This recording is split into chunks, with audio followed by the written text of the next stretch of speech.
मोदी के हिमाचल दौरे से किसको क्या मिला, जरूर देखें हम पहाड़ी। नमस्कार, मैं पल्लवी शर्मा और आप देख रहे हैं दिव्य हिमाचल टीवी। मैं आपके सामने हाजिर हूं हिमाचल आज का मुद्दा लेकर। छोटी काशी के दौरे के दौरान प्रधानमंत्री ने 11:30 बजे कांगड़ी धार में लैंड किया। उसके बाद 11:50 पर वे पड्डल मैदान पहुंचे। प्रधानमंत्री नरेंद्र मोदी ने हिमाचल प्रदेश को 11,000 करोड़ रुपए की सौगात दी। प्रधानमंत्री नरेंद्र मोदी ने 7,000 करोड़ की रेणुका बांध परियोजना और 1,800 करोड़ की 210 मेगावाट से अधिक की लुहरी स्टेज 1 पनबिजली परियोजना की आधारशिला रखी। 2,000 करोड़ रुपए की शिमला जिला में पब्बर नदी पर बनी 111 मेगावाट की साबड़ा कुड्डू पनबिजली परियोजना का लोकार्पण किया। आखिर हिमाचल के लिए कितना अहम रहा पीएम मोदी का ये दौरा? जवाब जानने के लिए आइए देखते हैं हम पहाड़ी का ये भाग राजेश शर्मा और जीवन ऋषि के साथ। काशी विश्वनाथ के दर्शन के बाद प्रधानमंत्री नरेंद्र मोदी सीधा छोटी काशी पहुंचे हैं। आज मंडी का उनका बहुचर्चित एक दौरा था और जिसके लिए ग्राउंड ब्रेकिंग सेरेमनी के लिए वो पहुंचे आज। और क्या तैयारियां रही जीवन जी, कितने बजे प्रधानमंत्री मंडी पहुंचे आज? जी ये बहुप्रतीक्षित दौरा था हिमाचल का और आज सुबह 11:30 बजे प्रधानमंत्री नरेंद्र मोदी ने कांगड़ी धार हेलीपैड पर लैंड किया जी। वहाँ से वो पड्डल मैदान पहुँचे। वो 11:50 पर पड्डल मैदान पहुँचे। वहाँ उन्होंने प्रदर्शनियों का अवलोकन किया। उसके बाद ग्राउंड ब्रेकिंग में हिस्सा लिया और इन सारी औपचारिकताओं के बाद उन्होंने जनसभा को संबोधित किया। प्रधानमंत्री ग्राउंड ब्रेकिंग सेरेमनी का जीवन जी आपने जिक्र किया। कितने करोड़ के उद्घाटन और शिलान्यास इसमें प्रस्तावित थे जो आज मंडी में हुए हैं? जी, इसमें जो जहाँ तक उद्घाटन और शिलान्यासों की बात है तो उसमें 11,000 करोड़ रुपए के उद्घाटन और शिलान्यास हुए हैं।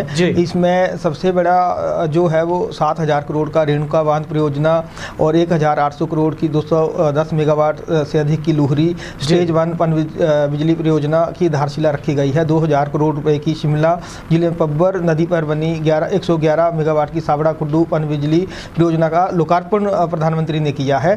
और इसके अलावा 700 करोड़ रुपए से बनने वाली 66 मेगावाट की धौला सिद्ध पन बिजली परियोजना का भी उन्होंने शिलान्यास किया है। और जहाँ तक ग्राउंड ब्रेकिंग की बात है, दूसरी ग्राउंड ब्रेकिंग थी तो इसमें 27,000 करोड़ के निवेश की जो है वो संभावना बनी हुई है। इसमें कई सारे नामी इन्वेस्टर मंडी में पहुंचे हुए हैं जहां से अच्छे संकेत मिल रहे हैं। मतलब सीधे तौर पे कहें तो युवाओं के लिए रोजगार का सुनहरी मौका एक तरह से मिला है और इसके साथ ही साथ प्रदेश का राजस्व बढ़ाने की दिशा में भी ये कदम उठा। जीवन जी, निवेश के नजरिए से प्रधानमंत्री जिस तरह से पहुंचे हैं, निवेश के नजरिए को अगर हम देखते हैं तो क्या लगता है आपको कि प्रधानमंत्री का यह दौरा या हिमाचल प्रदेश सरकार के सेकंड जो ग्राउंड ब्रेकिंग सेरेमनी थी ये कैसी रही? जी, ये एक तरह से जो सरकारी हिमाचल सरकार जो दावे कर रही थी, अगर उनको अगर ये धरातल पे उतरते हैं तो ये काफ़ी अच्छी रहने वाली है। लेकिन सवाल यही बना हुआ है कि ये धरातल पे किस कदर उतरती है। अभी तक जो रुझान मिले हैं इससे, जिस तरह की नामी कंपनियां आई हैं, तो उससे तो यही लग रहा है कि इसके अच्छे परिणाम आने वाले समय में सामने आएंगे।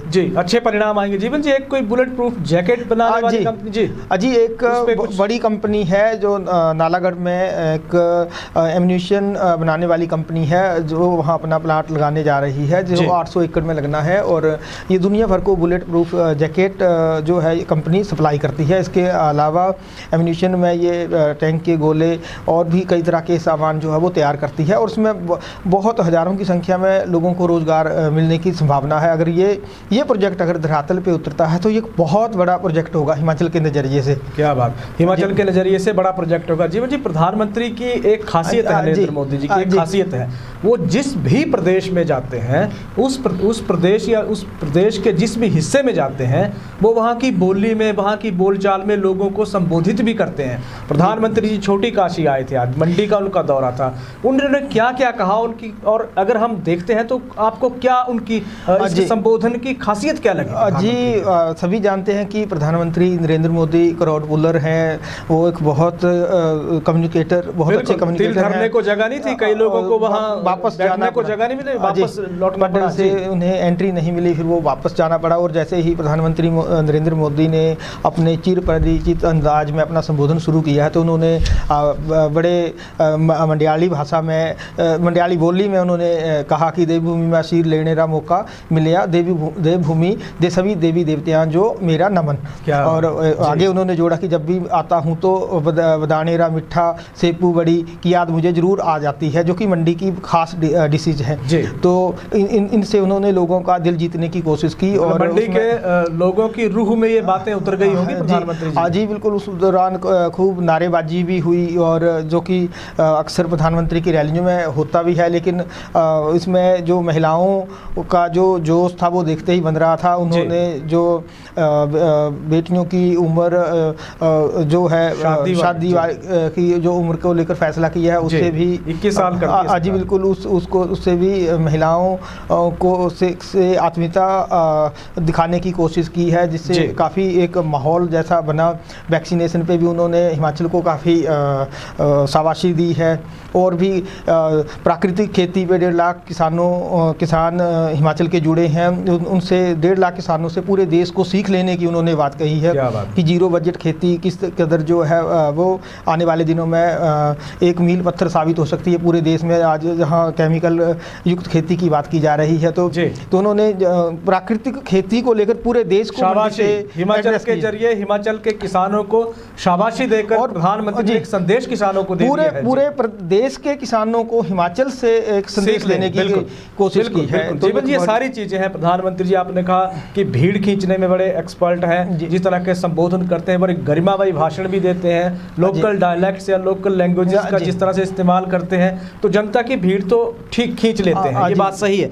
लेकिन विरोधी एक आरोप लगाते हैं, और अब तो लोग भी बोलने लग पड़े हैं कि प्रधानमंत्री हिमाचल के प्रति बड़ा अनुराग तो जताते हैं, प्रेम बहुत जताते हैं, लेकिन असल में देते कुछ नहीं हिमाचल के लिए। जिस तरह से अटल बिहारी वाजपेयी से उनकी तुलना होती है, जी आज कुछ दिया प्रधानमंत्री जी ने हिमाचल को? कोई जिस तरह की उम्मीद थी, आस थी, या फिर खाली हाथ ही रह गए हमारे? जी आज उम्मीदें भी, जनता को तो बड़ी उम्मीदें थी। हालांकि मुख्यमंत्री जयराम ठाकुर ने पिछले कल ही ये स्पष्ट कर दिया था कि वो प्रधानमंत्री से कोई डिमांड नहीं रखने वाले हैं। मुख्यमंत्री ने पहले ही कह रखा था कि प्रधानमंत्री ने हमें बिना मांगे ही बहुत कुछ दे दिया है, तो वो डिमांड नहीं रखेंगे।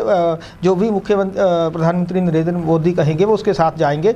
और इसी जो उनकी प्रधानमंत्री के भाषण की अगर बात की जाए, तो उन्होंने हिमाचल की खूबियां गिनाई हैं, हिमाचल को जो प्रोजेक्ट चले हुए हैं उनकी प्रगति के बारे में भी हिमाचल की एक तरह से तारीफ की है। लेकिन कुछ नया नहीं है, कि कोई बड़ी घोषणा नहीं है, जिसकी हम अक्सर पिछले प्रोग्राम्स में भी चर्चा कर रहे थे कि हो सकता है वो कर्मचारियों के लिए कोई बड़ी घोषणा करें, या हिमाचल के जो मसले हैं बाहरी प्रदेशों से, पंजाब हरियाणा चंडीगढ़ से, तो वहाँ उनको लेकर कुछ कहें। तो उस तरह से कोई, या जो नेशनल प्रोजेक्ट हैं हिमाचल में, कुछ प्रोजेक्ट पे काम नहीं हुआ है, तो उस पर उन्होंने कोई बड़ा स्पष्ट कोई या बड़ी घोषणा नहीं की है। या और जहाँ तक आर्थिक हितों की बात की जाए, तो पैसे को लेकर तो कोई ऐसी घोषणा नहीं की है। जी, उन्होंने प्रधानमंत्री जी ने एक ट्वीट पिछले कल किया था कि मैं हिमाचल जा रहा हूँ, वहाँ इतने 1000 करोड़ के मेरे को मौका मिलेगा निवेश का, तो उत्साहित हूँ, रोमांचित हूँ। तो वहाँ से एक उम्मीद जगी थी लोगों में कि शायद हिमाचल के लिए कुछ मिले जीवन जी। तो क्या इसको, जैसे आपने कहा कि वैसा तो कुछ हुआ नहीं है, तो क्या मान लिया जाए कि प्रधानमंत्री नरेंद्र मोदी यहाँ सिर्फ हिमाचल का आशीर्वाद लेने आए थे, लोगों का प्यार लेने आए थे? और क्योंकि अब एक तरह से कहें तो चुनावी शंखनाद यहाँ कर गए हैं वो, 2022 के लिए उन्होंने एक तरह से माहौल बनाने की कोशिश कर दी है, जिस तरह की रैली, जिस तरह की भीड़ आज उमड़ी है। जी, उन्होंने माहौल बनाने की कोशिश तो की है। हाल ही के उपचुनावों में भाजपा की हार हुई थी, तो उसके बाद प्रदेश में भाजपा के भीतर ही कई तरह की चर्चाएं आरंभ हुई थी, जिनको प्रधानमंत्री ने विराम लगाने की कोशिश की है।